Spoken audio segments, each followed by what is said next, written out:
I'm a sucker for a good recommendation, especially if it comes to helping enhance my yoga teaching career. And when these yoga cards started popping up in my Facebook group for yoga teachers, I knew I had to get them and I had to see what all the hype was about. And I'm happy to report that they did not disappoint. So today I'm going through a little bit more about these yoga cards and how they can help enhance your yoga practice and your teaching skills. So stay tuned. If you want to get these cards, go to the link I have down below and go to their website. Use the code ASHESYOGA at checkout and you can get 10% off. If we haven't met before, my name is Ashley. I am the owner of Ashes Yoga Studio. I'm a yoga teacher trainer, and I lead a fun and engaged group over on Facebook called Yoga Sequencing and Teaching Tips. It's so much fun over there. I highly recommend you check that out too. So if you are on Facebook, join the group, join the party, and let's get talking about these yoga cards. So what comes in the box? This is volumes 1 and 2, so beginner and intermediate. I definitely recommend getting both because there's a lot more poses, 97 to be exact, whereas the first set only includes 50 and the other has another 47. So both sets, highly recommended, get both of them. And first of all, they come with a bunch of cards that look like this. They're color-coded by pose style. There's a front and the back. So I'll go through some of those. And they also come with some how to use them, sequence ideas, and breath and meditation as well. So there's a lot that's included in these. This is like if reading a book on yoga sequencing and using an online yoga sequence builder sort of had a baby. So it still has the interactive element without having to stare at a screen or without having to read pages and pages of a book. So this is a little bit more of a fun way to learn yoga poses, yoga sequencing, and yoga cues. So let's go through all of those things that you can do with these cards. Number 1, you can use these for pose study. So a bunch of poses with a picture on them. It tells you some cues, it gives you the name of the pose and the Sanskrit name of the pose. And on the back of them, it gives you some benefits and then the exact alignment and how to get into the pose and what it is a little bit more, a few more cues. So the cards itself have plenty of information for you to learn from. There's a few other things in some of the cards such as modifications and if you wanted to avoid something that would be on the bottom here. The second way you could use them is for studying Sanskrit, kind of like flashcards. So you'll notice that the English term is on top and the Sanskrit term is on bottom with the pronunciation, but if you move it back or you look at it real quick, you can't really read the Sanskrit, so it's sort of, you'd have to get up close, so it's easy to just look at it and go, half moon, okay, what is it? So you can't really read the Sanskrit unless you look closely. So that kind of makes them flashcard worthy, or if you have them far enough away, the Sanskrit word is difficult to see. The third way that these pose cards are useful is it gives you different cueing ideas. Cueing ideas both on the back and cueing ideas through the alignment that is on the front of the card.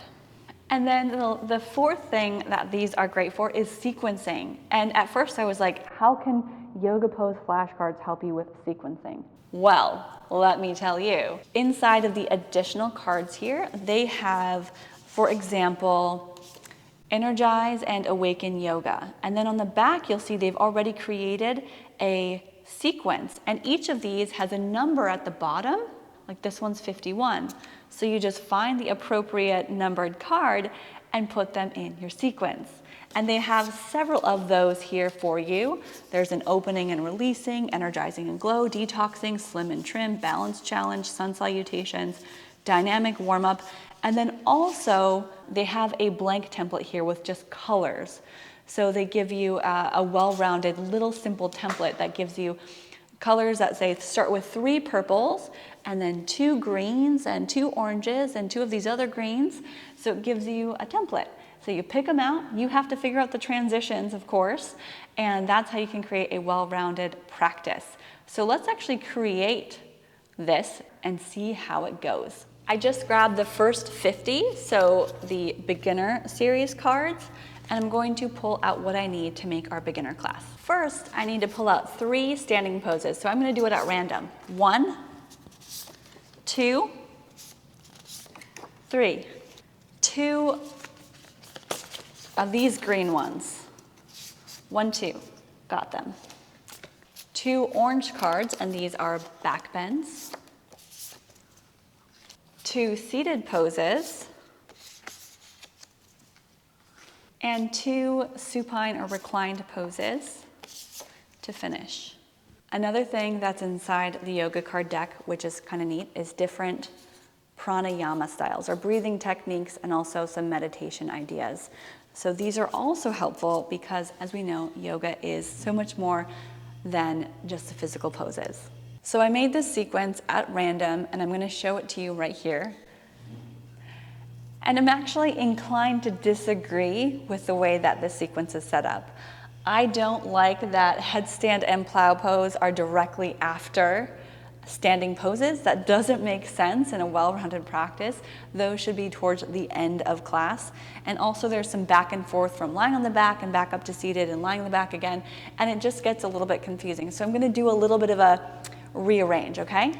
So what I just did was I swapped around the inversions and the core work, seated poses, and just a few poses, just because I felt like knowing yoga sequencing and knowing how I teach my yoga classes, it would be more appropriate to be just switched around a little bit. So let's try to flow through this together, or actually I will just flow through it. You can watch, and I'm just gonna do a quick demo of it to see how it feels and to check on the transitions. The one thing that these pose cards don't do for us is show you the transitions of how to get in and out of the poses or how to go from one to the other. That's something that you'll have to figure out for yourself. So let's do this and see if it flows well. The first thing I would do is, of course, some sort of centering and grounding, and also maybe some warm-ups to get the body going, including some sun salutations and some core exercises that are very simple. So let's just pretend I'm doing that. We've got grounded, maybe we do a sun salutation. Awesome, maybe A and B, it's up to you. You'll have to walk people through a slow version of a sun salutation if they have never done it before. And once we are ready for the standing poses, there's a lot of ways to get there. Let's say this is an absolute beginner class. We're just gonna step back, go wide, turn the toes out, set up for side angle. That's our first pose, extended side angle. We can start with the elbow on the knee, maybe go a little deeper, but this is at the beginning of the practice, so it is actually just a nice heat building pose. So we can pivot from side to side, that works too. Again, simple beginner practice, no need for the crazy creative transitions. Lift back up and step to the top of the mat. The next 2 poses we have for standing is chair pose, which you can get into and hold. And as a yoga teacher, you are not stuck to the pose. You can add different variations in the arms. You can add breath. You can add pulses. It's up to you. What do you want your students to feel? We've got chair pose. From chair pose, we can then attach eagle pose. If you bend the elbows, option to keep the feet grounded where they are, or we can take that cross in the leg, wrap up the arms, get into eagle pose. Same thing here, we could hold for 5 to 10 breaths, or we can add movement, maybe eagle crunches. I like to add things to my poses all the time. Okay, release that, stand up, but there's 2 sides. So let's do the other side. Chair pose, hold for a while, and then try that balance. Okay, release it. So that's more of a side to side poses. You can definitely create a sequence out of it. Let's say we stepped back, extended side angle, step to the back of the mat to chair pose, then eagle, other side. So you can create a 3-pose sequence, do right and left, or go right side, left side, right side, left side. The transitions and how you work it is up to you. And I actually have a bunch of different styles that I teach inside of my online mini course called Focused Flow, that you could make this class into so many different variations based on how you transition and how you set them up. So you can check that out at focusedflowyoga.com. So let's say we're done with eagle pose. Then we have to get to half boat, so boat pose. But we don't just say, okay, come down to boat pose. Usually there's a flow to get down to the ground. Let's say we step back, take the knees down, sit back and swing the legs around. Now we're working our core. Lean back, lift the legs, half boat. After half boat, which you might hold for a little while, you're going to sit up tall, take one leg underneath, and twist. So that's actually a very good combo, that core strength with a twist. And it also plays well with back bends. So you might do boat pose again, maybe you want to hit it the second time, and then add the twist to the other side. So that's some core work. Then we head into 2 back bend poses. Now, knowing how this is transitioning, it's really kind of difficult to go back and forth from belly to back to belly to back. So I might do 2 back bend poses that are, let's say, reverse plank or tabletop. Our first one is reverse plank. So that's in our list. Remember, I did pick them out at random. And then it's asking us to do locust pose. So let's say, let's just do it. Cross the ankles, come forward, lower down, and we lift. Hands up, maybe hands behind the back, interlace, and lift. Good, and after locust pose, let's come down, press back, maybe a child's pose. That's not in our sequence, but it's part of the transition. Because we just did 2 back bend poses, we come down, get grounded. Then we sit back up and do a seated pose. And I adjusted this sequence so that we're not going from seated to lying down to seated again. We're gonna come lying down when we get there. Bound angle is also a great pose after some back bends because it is a forward fold, a little bit of a hip opener, and feels nice. And I'm hesitant to do the next pose. It's headstand. I don't teach headstand. I would just leave that completely out. In fact, I'm going to. So I'm just gonna set that aside and say I'm not doing headstand. It's not something I would ever teach to a beginner, and it's unnecessary for what we need in our yoga practice. So let's take the knees together, roll down, and the next pose does say plow pose. I'll give a few variations. It might simply be legs up the wall. Variations also include shoulder stand or shoulder stand into plow pose, or plow pose first.